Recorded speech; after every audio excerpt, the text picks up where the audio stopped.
Hey, you've seen my rear delt video. Now wait till you see this popping front delt video. I'm gonna show you how to make your front delts pop and give you that upper shelf across the top of your chest. Watch this.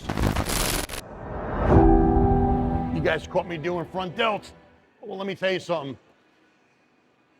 A lot of guys have decent rear delts, maybe some decent side delts, some decent front delts, but a lot of guys don't have fully rounded delts, and the reason being is they don't know how to isolate them. They do the shoulder workout as a whole and don't isolate the individual muscle groups of the shoulder. What I'm doing here, the front lateral raise, is all front delts. It's the muscles in the front of the shoulder that give it that round cannonball effect. And if you don't have front delts, you're gonna be flat as a 12-year-old kid going through puberty across the top of your chest. And that's what we don't want. We want big popping front delts. And this is one of the exercises I do to get my front delts to pop. Follow me over, I'm gonna show you a couple more exercises. Why is it so important to have complete rounded shoulders? Well, what do you think? Common sense would tell you, if you're not isolating the shoulders correctly, you're gonna have weak spots, weak points. If you ever saw somebody walking around with, totally flat across the top, no roundness to their shoulder, it's because they're neglecting to train the front of the deltoid. They might be doing behind the neck presses, they might be doing side laterals, they may even be doing a couple of rear delt exercises, but they're neglecting the front of the shoulder. It gets isolated when you're doing incline bench presses and all that, but not isolated enough. That's why I include at least 2 front delt exercises in every shoulder workout. I do 2 exercises for side delts, 2 exercises for rear delts, 2 exercises for front delts. It's important to have a completely trained muscle. You don't want weak points, especially if you're going to the beach in the summer and your friends start making fun of you because your delts look like they're all fucked up and imbalanced. That's the last thing you want, getting sand kicked in your face, right? So follow me along. I am now gonna do upright rows. It's kind of like a front raise that you saw me do just a few moments ago, but I do it in an upright rowing position with the bar pulled out just a little bit away from me. It gives me more isolation on my front delt, so watch how I do this. This is your typical upright row, which is perfectly right. It's not wrong, but I get a better isolation when I bring the bar out just a little bit. So I come up and I pull up. Just like this. And I never bring the bar back to my legs. I keep the bar about right here, and I continuously do the repetition controlled without relaxing at all.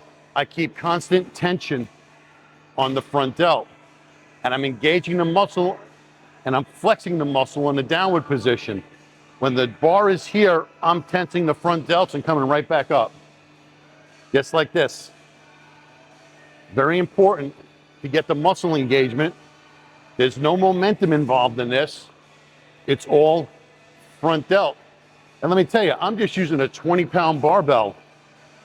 And my front delts are fucking screaming right now. This is no joke. This is a very effective exercise. All right?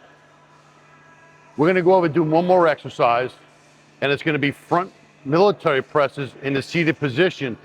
And I'll explain to you why the seated position is so important for me and more beneficial when we get over there.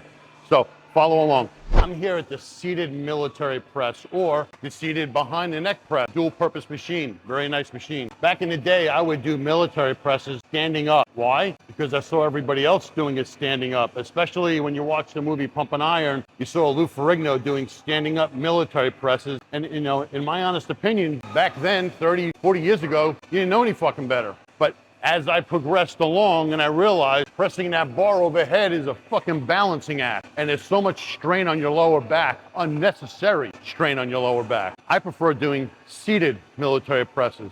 I have to lighten the weight up because I don't have that cheating to help me push the weight. This is all muscle engagement. I lighten up the weight. I'm seated down on the seat and I'm able to use my shoulder to press this weight up. It's all front delt work. And again, I don't go heavy.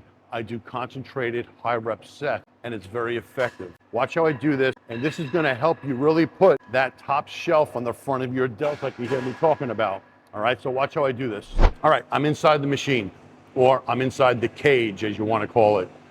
My hands are right here by the knurl in the bar. They're just inside at my pinkies. I press the bar up. It's a good idea if you got a spotter, but I'm only using the bar, so I don't need a spotter. I keep my elbows pushing forward when I do this exercise. A lot of people pull their elbows back. My elbows are pushed forward, and if you notice, it pushes the front delt up. And as you're pressing, I don't lock out, okay? I ain't fucking Hercules, I'm not locking out. I come down and I'm here, keeping the tension on the front delts.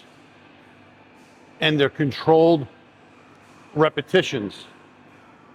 I'm not using momentum to push this weight up. This is all controlled front delt work, just like this. And again, I'm only using a 45-pound Olympic bar, and you're gonna feel these repetitions. I'm not stopping. If you notice, I'm not stopping here, and I'm not stopping here. I'm keeping constant tension on the front delts, just like this.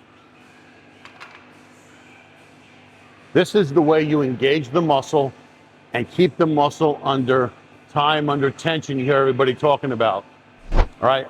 I don't like those phrases. I just like to keep the muscle engaged through the entire repetition range to get that burn, which is gonna give me my skin splitting pump. This exercise does it. The order that I did this video in, starting with the first exercise, doing the front raises and then the uprights in this, a lot of times I start with this exercise because it's a difficult exercise. I try to be my strongest, but I don't always do this exercise first. I might start it like I started this video and start with the forward raises and then go to the uprights and then come to here. Or I might start here and go to the forward raises and then the upright. None of it's etched in stone. When you start your first exercise, you're 100%. You're gonna be your strongest. And by the time you get to your second and your third exercise, you're not as strong. So the muscles aren't gonna benefit as much because you're fatigued. That's why I changed the order up to make sure that I'm at my strongest on the front raises, or my strongest on the upright rows, or my strongest on the front press. Does that make sense? I mean, you gotta try it to really understand what I'm talking about. And you'll see, and I guarantee you, you're gonna see a difference in your gain. You're gonna get better gains. You're gonna get a really good pump.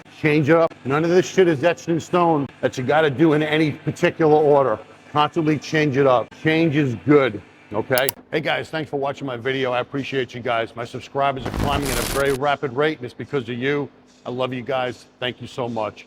Please check the link out in the description for my Buy Me a Coffee, my donation site. It's also my shop where I've got my t-shirt for sale and other items. It's definitely worth a look at. And stay tuned for more great footage from Championship Muscle. I'll see you guys back in the gym. Peace out.